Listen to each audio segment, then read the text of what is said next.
You'll be fine going to the hospital alone, right? I swear I'll send you straight to hell. My name is Lisa, and I'm currently 9 months pregnant.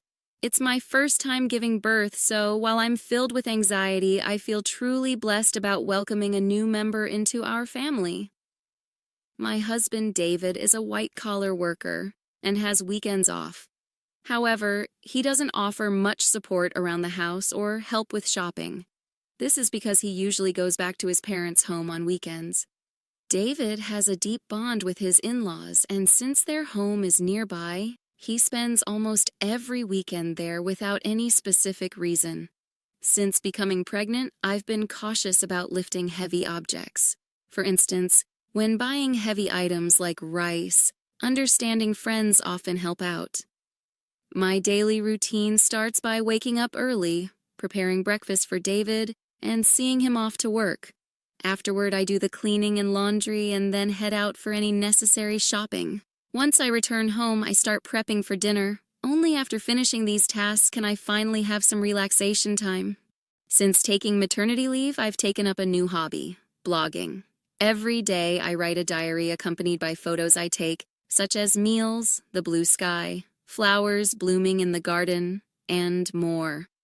Many friends and acquaintances leave comments, and these moments of journaling have become small daily joys for me. One evening, as I was preparing dinner, my husband returned home as usual. He carelessly placed his bag and jacket on the sofa, and I tidied them up, hanging them on a coat hanger. "Welcome back," I said, responding curtly. He headed straight for the bathroom. 3 years have passed since we got married, and there has been little kindness or consideration from him. I occasionally wonder if this is truly what a marital relationship should be like, but I've resigned myself to it. When David returned in his pajamas, I handed him a drink. "Where's the beer?" he asked, glancing at the bar. "Sorry, I forgot to buy it today. I'll get some tomorrow." "Seriously, go to the convenience store now." His demeanor changed immediately, and he spoke with evident anger. I was irritated. Why was he asking his pregnant wife to do this? "If you want it so badly, why don't you go get it yourself? It's hard for me to move around with this big belly." At that moment, he became even angrier and started shouting, "You're the one who forgot to buy it. It's your job to fix that mistake. Just because you're pregnant doesn't mean you get special treatment. My mother always said it's important to keep moving for the sake of health." Knowing that he doesn't calm down easily when he's angry, I reluctantly decided to go to the convenience store. Once I arrived, I bumped into Sarah, a neighbor. "Oh, Sarah, good evening." "Good evening, Lisa. Did you forget to buy something too?" "I ran out of sauce as I came here." Sarah's cheerful voice slightly lifted my spirits. "My husband really wanted beer and he told me to buy it. Why didn't he just go himself?" That's what I said, but it didn't get through to him. "It sounds like you're having a tough time, Lisa." After walking together for a bit, Sarah and I parted ways at a crossroad. When I returned home, David was lounging on the sofa, watching TV, having not even cleaned up after dinner. "Why did it take you so long? What were you doing, lollygagging around for? Give me the beer." David's disgruntled voice and his insensitive remarks made my heart ache. However, I handed him the beer without a word and began cleaning up after the meal. How could he say such things to me, especially when I'm pregnant? I felt the urge to retort, but I didn't want another shouting match, so I remained silent. Afterward, I had my dinner, took a relaxing bath, and headed to the bedroom. The next morning, David acted as if nothing had happened. It seems he's the type to forget everything after a good night's sleep. However, I couldn't forget his words from the previous night, and I consciously ignored him. "Why are you making that face so early in the morning? Don't take it out on me. I'm heading to work now, so be a bit considerate. You know the importance of appreciation, right?" Due to what he said, I was filled with the urge to retort. That applies to you, doesn't it? But out of shock and disbelief, all I could do was sigh deeply and see him off. "Be careful, right? I want dinner tonight. See you." Without any explanation, David left in a hurry. After seeing him off, I took care of household chores and went shopping as usual. However, since David mentioned he wouldn't be having dinner, I decided to prepare something simple just for myself. Then, as I was about to start my meal alone in the evening, I heard David's unexpected return and rushed to the entrance. "I'm back. Thanks for your hard work," he said. "But you said you didn't need dinner today, right?" "Yeah, but my drinking party got cancelled. I'm hungry. You have something to eat, right?" "Well, I only prepared a meal for myself today," I replied. Upon hearing this, David's face contorted with anger. "Didn't you even consider the possibility I might come back? This is unbelievable," he said, moving to the dining table. Upon seeing the dinner I prepared, his mood worsened. "What do you call this, a meal? I seriously question if you're properly doing your duties as a housewife. Don't waste the money I'm working for." I quickly prepared something for myself. "Please don't get mad like this. Maybe you should learn proper cooking from my mom. Honestly, I've always found your cooking lacking." Again, he always compares me to his mother. Doesn't he realize how hurtful these comparisons can be? "I can't eat this. Go buy something," he said. My heart sank further. What does he think of me? It's already night, and I've taken a bath. Can't you go buy it yourself? Forget it. You forgot to buy beer yesterday, didn't prepare dinner today. It's so frustrating. David stormed out, leaving me alone in the house. I strangely felt a sense of relief. The next morning, as I expected, I received an angry call from David's mother. "How can you not serve David a proper meal? This feels like moral harassment, if not worse." I explained what happened yesterday, but she wasn't accepting it. So I apologized and ended the call. After the call, my mood plummeted. Since David wasn't home, I decided to have a leisurely late brunch. However, the thought of David coming back tonight weighed on my mind. Considering yesterday's events, I decided to make tonight's dinner special. I shopped with more care than usual, picking out ingredients and adding David's favorite beer to the cart. I was determined to prepare a dinner that would earn David's praise. I shortened my blow-up tea time a bit to allocate more time to cooking. After dedicating ample time to preparations, the table was set beautifully, as if it was a special occasion. Looking at it, I felt a sense of accomplishment and couldn't help but praise myself. With this, he should definitely be satisfied. I waited patiently in the dining room for David to come home, but as time passed, there was no sign of him. I tried contacting him several times via my smartphone, but there was no response, and I became more worried as the clock continued to tick. 1 hour, then 2 hours passed, and I began to get anxious. Did he possibly go to his parents' house?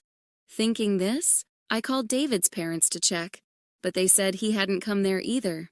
As midnight approached, just when I was considering contacting the police, a staggering David returned home. He seemed clearly drunk. "I'm home," he mumbled. I rushed to the entrance in concern and found David lying on the hallway floor. "What happened?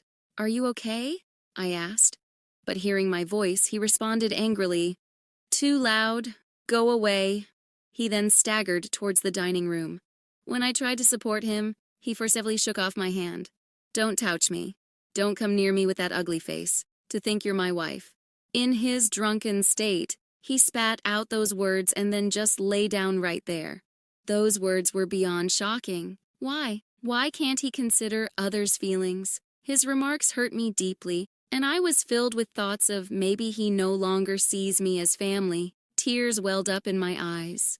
I put so much effort into cooking, it was all for nothing. With that thought, I had my dinner alone, enveloped in loneliness. The next morning, David woke up as if nothing had happened. "My head hurts. I guess I drank too much," he said. "But why did you leave me in the hallway? You chose to lie down there, David. It's not my fault. Aren't you my wife? At least take care of me when I'm drunk."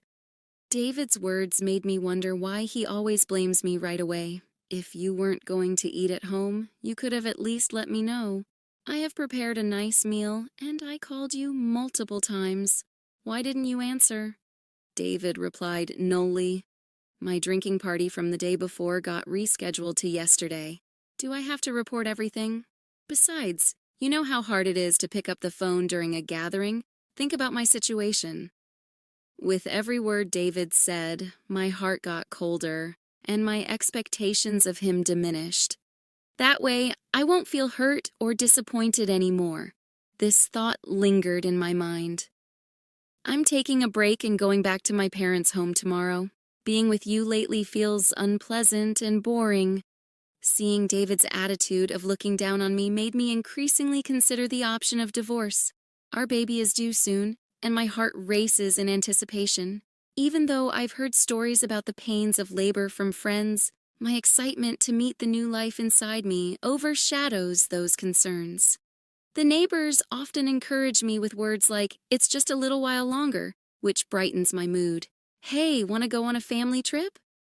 Soon after David returned home, he made a surprising suggestion. "Really?" I asked. "But I'm talking about a family trip.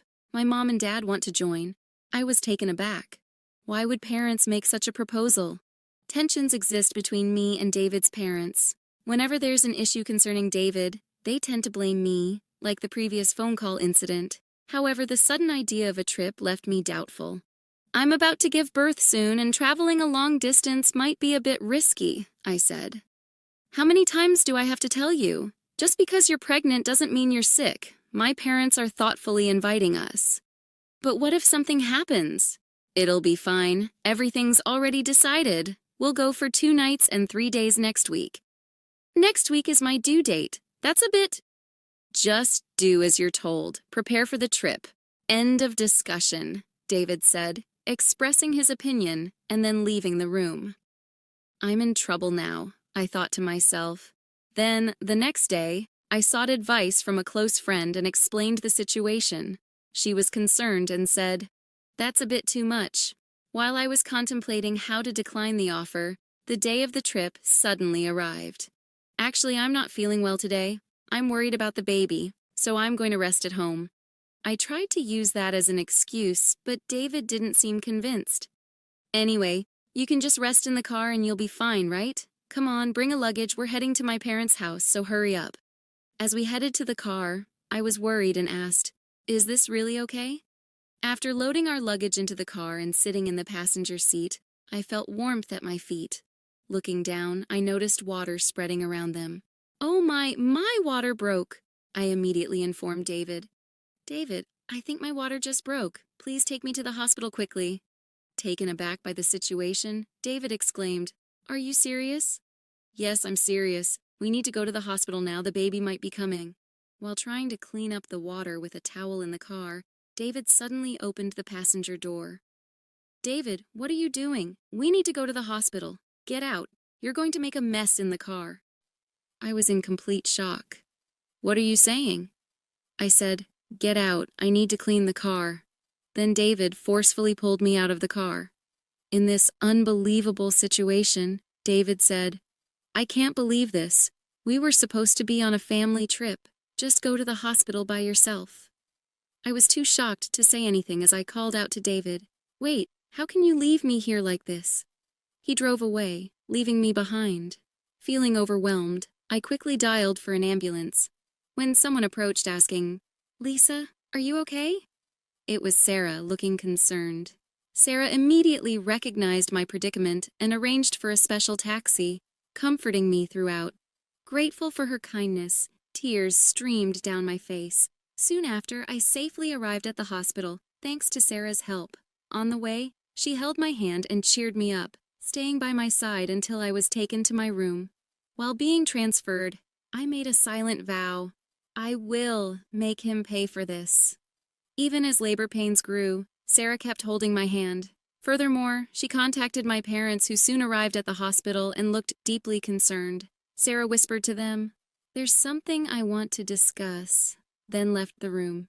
As the labor pains intensified, my smartphone vibrated from a corner of the room. "Who is it?" I asked, and my parents responded with David's name.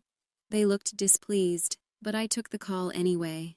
As soon as I answered, I heard a panicky David, "Help me." However, I was in no state or mood to converse with him and promptly ended the call.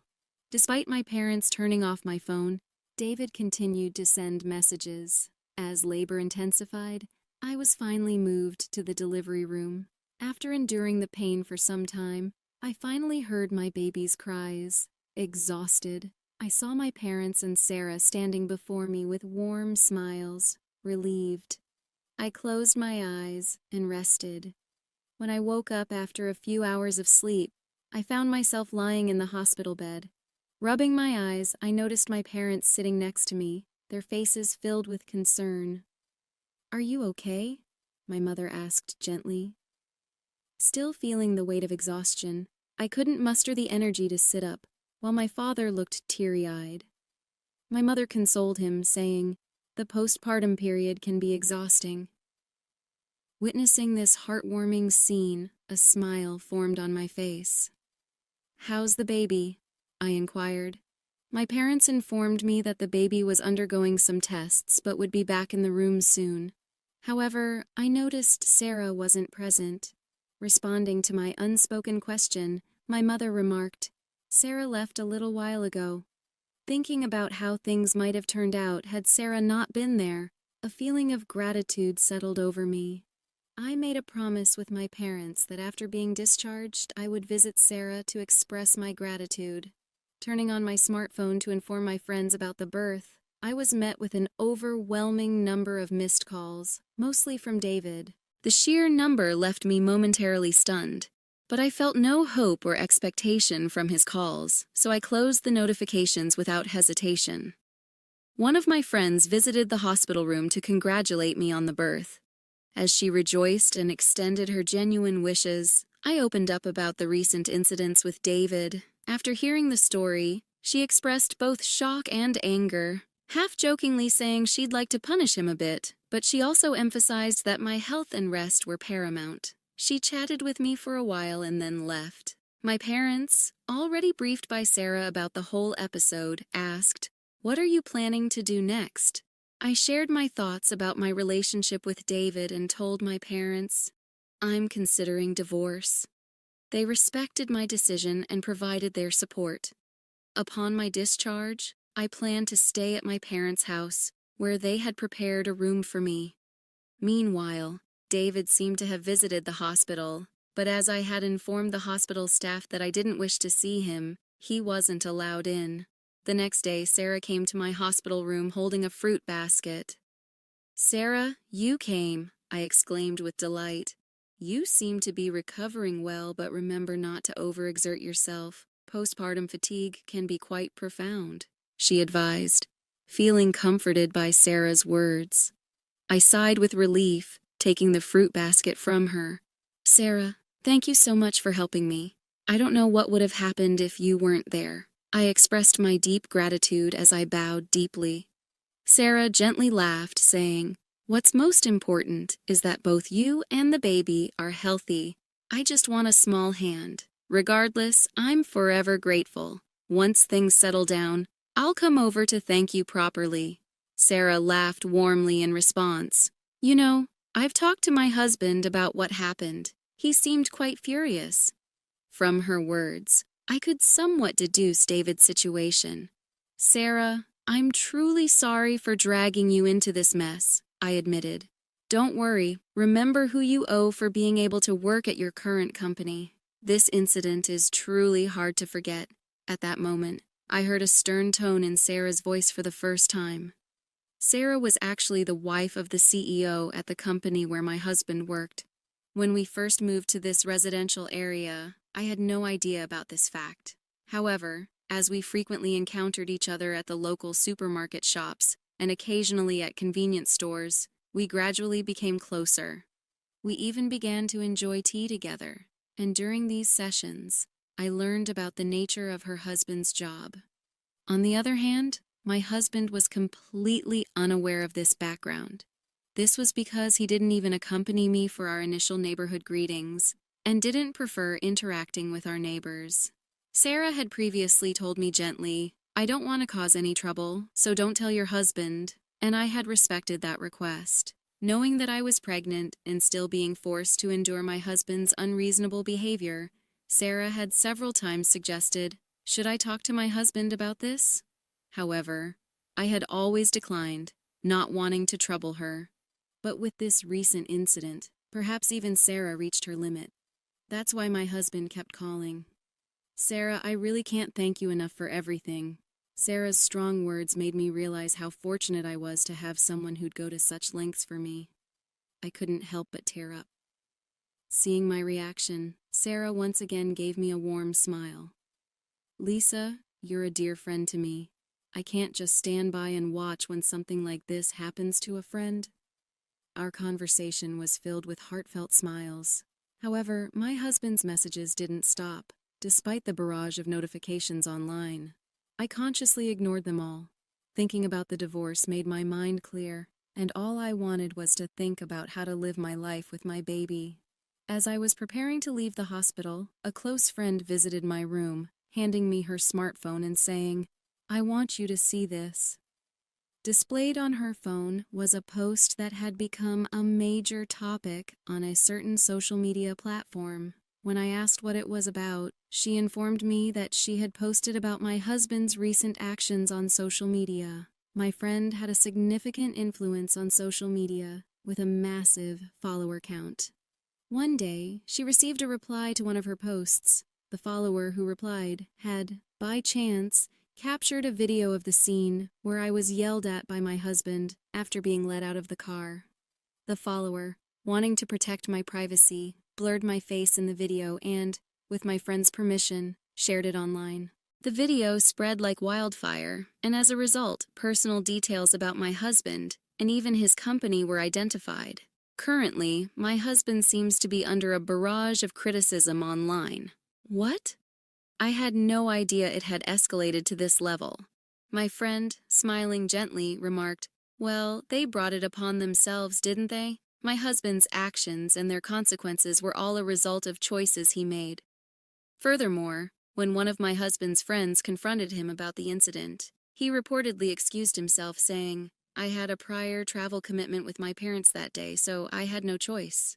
Because of the statement, not only my husband but also his parents began to face criticism online. The story spread even in the vicinity of my in-laws' home, and there seemed to be various topics related to my husband's parents circulating on social media. Suddenly, my phone started ringing. When I checked the screen, it was a call from my mother-in-law. That's for my mother-in-law, my friend. I stared at the screen of my phone with interest. "Why don't you pick up and give her a piece of your mind?" suggested my friend. However, I was so fed up that I felt no words to do so and decided to ignore it. Before I knew it, the missed calls log was filled with names of my husband, father-in-law, and mother-in-law. Ever since the incident was highlighted on social media, even the hospital staff seemed to be aware of my situation and started offering genuine support. Whether my husband or in-laws came to the hospital or called multiple times, the hospital staff didn't allow any contact with me. As my discharge date approached, I had one pressing worry: whether my husband and in-laws might be lurking outside the hospital. My parents reassured me, saying, "You have nothing to worry about," but the thought of my precious baby being in danger left me anxious. However, that concern was quickly dispelled on the day of my discharge. As my parents were helping me with my belongings, I heard my husband's voice shouting, "Lisa," followed by the loud voices of my in-laws. Suddenly, men in black suits surrounded me, forming a protective barrier. As I tried to understand what was happening, one of the men approached me, gently opening the car door and said, "Don't worry, we're here on Sir's request to protect you." It seemed my parents were already aware of this, as my mom said, smiling, "Didn't I tell you? There's nothing to worry about." Believing her words, I felt relieved and smoothly got into the car. All the while my husband and in-laws, overwhelmed by the presence of the bodyguards, couldn't come any closer.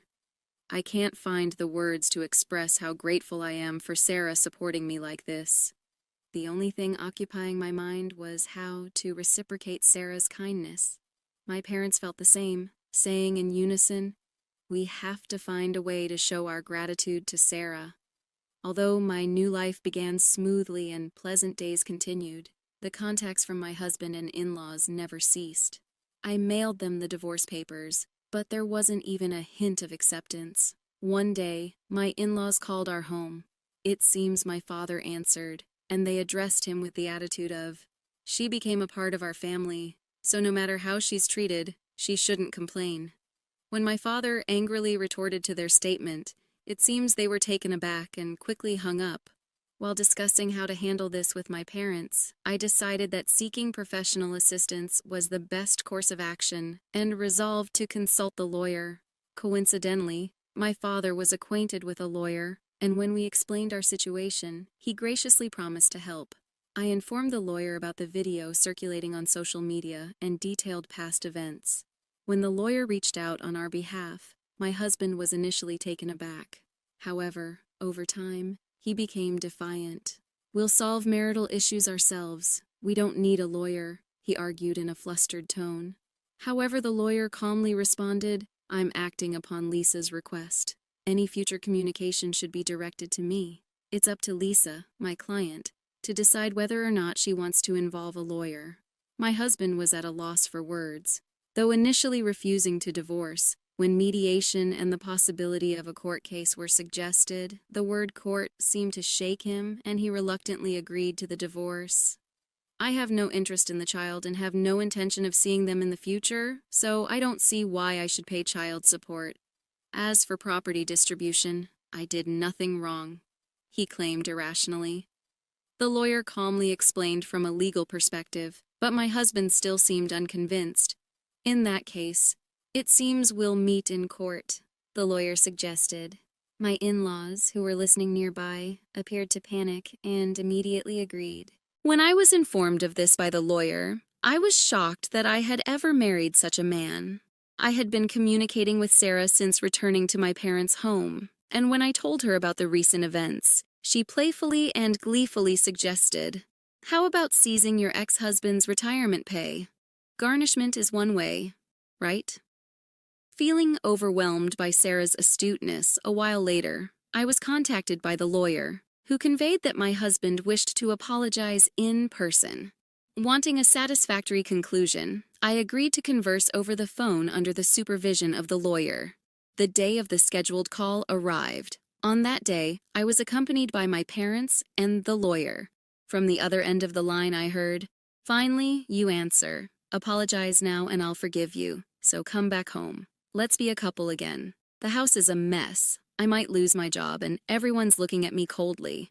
All of this is your fault, so take responsibility." He continued to bombard me with accusations. Without being overwhelmed, I calmly chose how to react. When he said, "See, you can't even reply properly. Truly a woman with no redeeming qualities," I finally responded. "Just so you know, this conversation is being recorded. I'll keep it as evidence. Goodbye." Hearing this, my husband's voice revealed his shock.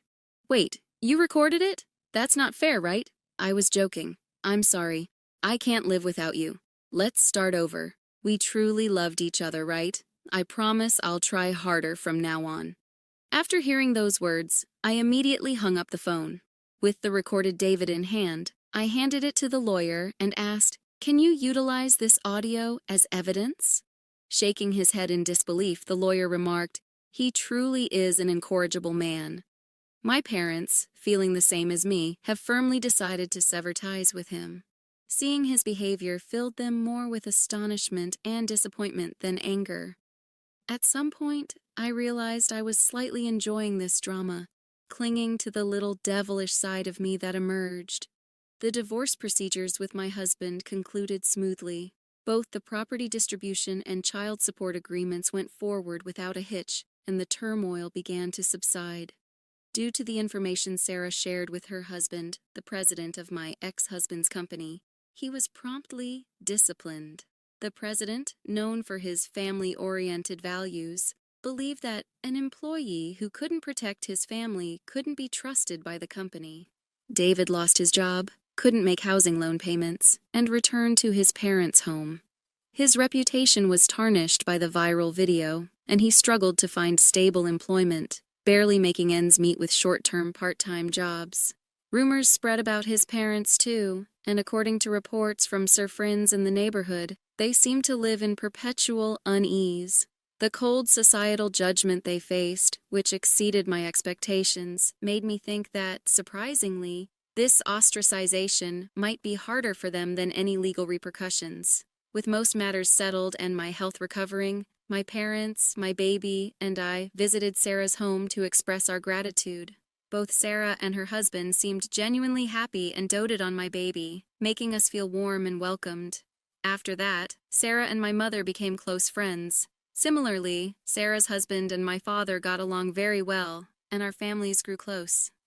Furthermore, Sarah and her husband's son was around my age, and to everyone's surprise, our relationship began to develop in an unexpected direction. A few years later, the idea that I might actually become a part of Sarah's family was something no one could have ever predicted. Life truly is full of surprises.